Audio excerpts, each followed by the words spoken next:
হয়েছে? কি রে মা, তুই এরকম করছিস কেন?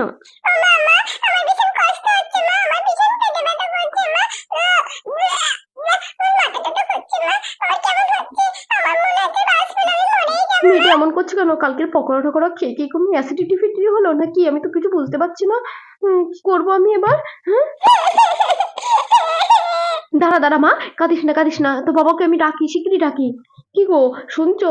এই অনুর বাবা, শোনো, দেখো না মেয়েটা কি কেমন করছে, শিগগির ওঠো। হ্যাঁ, কি বলছো বন্ধনা?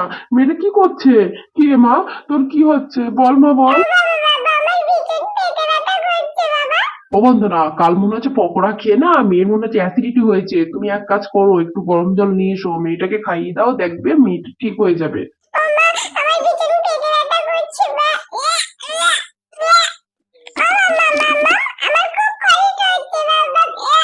দাঁড়া মা, দাঁড়া, তুই কষ্ট পাস না, দাঁড়া। কি গো, মেয়েটাকে একটু করে রাখো, আমি মেয়েটার জন্য চট করে একটু গরম জল নিয়ে আসি। হ্যাঁ হ্যাঁ বন্ধনা, তুমি যাও, মেয়েটাকে আমি দেখছি, তুমি যাও তো যাও।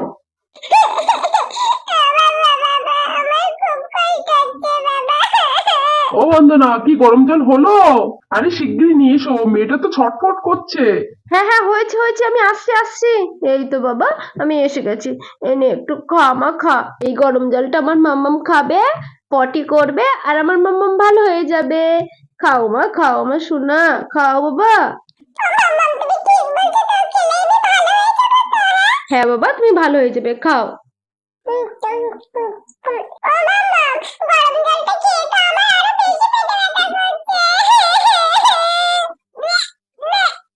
শোনো মা, তোমার পটি পাচ্ছে বাবা? চলো তো আমার সাথে একটু পটিতে নিয়ে যায়।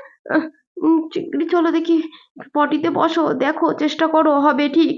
হ্যাঁ অনুমা, পটি হচ্ছে বাবা, হচ্ছে।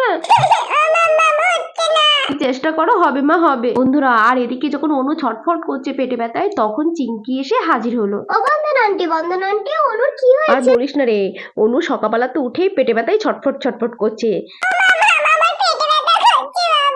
অনুমা, তোমার পেটে ব্যথা কমছে না বাবা? তাহলে এবার চলো ডাক্তারের কাছে নিয়ে যাই। আর তোমাকে এইভাবে আমি দেখতে পাচ্ছি না, শিগগিরই বেরিয়ে এসো। চলো, ডাক্তারের পরামর্শ এবার নিতে হবে, এইভাবে বসে থাকলে চলবে না। আয় মা, আয়, শিগগিরই আয়। কি গো শুভ, শুনছো?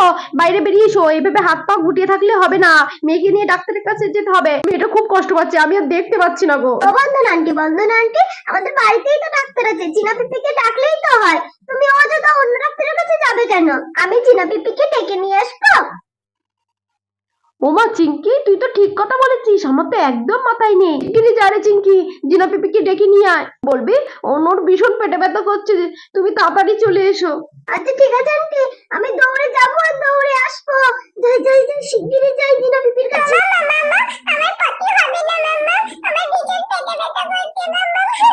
আচ্ছা অনু, ঠিক আছে, তুমি তাড়াতাড়ি উঠে এসো তো, আস্তে আস্তে উঠে এসো। আমি জিনা পিপিকে খবর দিয়েছি, জিনা পিপি এক্ষুনি আসবে, একটা ওষুধ দেবে, আর তুমি ভালো হয়ে যাবে, তুমি একদম আর কষ্ট পাবে না।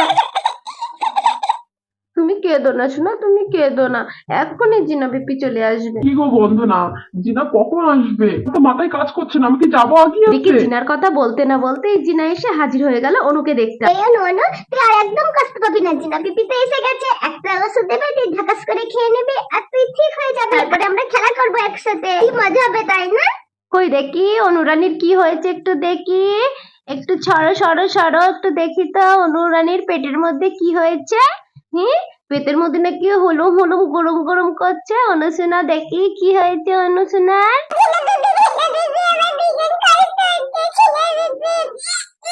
আচ্ছা দেখি কোথায় কষ্ট হচ্ছে, কই পেটটা একটু দেখি। এই জায়গায় ব্যথা করছে। ওদি, অনু কি খেয়েছিল বলো তো দেখি একটু? ওর পেটের মধ্যে কিন্তু বেশ অ্যাসিডিটি হয়ে গেছে। আর বলো না জিনা, কালকে বৃষ্টি হচ্ছিল, তোমার এই দাদার জন্য আমার পকোড়া বানাতে হয়েছিল, ওই পকোড়াটা খেয়ে মেয়েটা কি এরকম হয়েছে গো। আর বলো না, মেয়েটা খুব কষ্ট পাচ্ছে গো। এই ঠিক আছে বৌদি, অত টেনশন করার কিছু নেই, ও একটু গ্যাস হয়েছে, ও একটু ওষুধ দিলেই ওর ঠিক হয়ে যাবে। উল্টো পাল্টা খাওয়া দাওয়া হয়েছে, হজম হয়নি, তার জন্য অ্যাসিডিটিটা হয়েছে। তোমার টেনশন করার কিচ্ছু নেই। আমি একটা ওষুধ লিখে দিচ্ছি, দাদাকে আনতে বলো, দেখো ওটা খাবে, খেয়ে এক্ষুনি ঠিক হয়ে যাবে। অনুশোনা, এই ওষুধটা খাবে কিন্তু ধাকাস ধাকাস করে, তুমি কিন্তু এক্ষুনি ভালো হয়ে যাবে, কেমন? দাদা বলছি কি, আমি একটা ওষুধ লিখে দিচ্ছি, তুমি ঝটপট গিয়ে নিয়ে এসো। এই ওষুধটা খেলে অনু এক্ষুনি ভালো হয়ে যাবে। আরে হ্যাঁ হ্যাঁ, তুমি তাড়াতাড়ি লিখে দাও জিনা, তাড়াতাড়ি লিখে দাও, আমি এক্ষুনি গিয়ে নিয়ে হ্যাঁ আসি। হ্যাঁ, আমি এই এক্ষুনি লিখে দিচ্ছি, যাও গিয়ে নিয়ে এসো। বন্ধুরা, কোনো টেনশন করার কোনো কিছু নেই, অনুরানী ওষুধটা খেলেই ঠিক হয়ে যাবে। এই পকোড়া খাওয়ার জন্য ওটা অ্যাসিডিটি হয়েছিল। তো গল্পটা কেমন লেগেছে অবশ্যই জানাবেন। ভিডিওটি যদি ভালো লাগে প্লিজ চ্যানেলটা অবশ্যই সাবস্ক্রাইব করে দেবেন। ও আর হ্যাঁ, লাইক কমেন্ট শেয়ার করতে কিন্তু একদমই ভুলবেন না।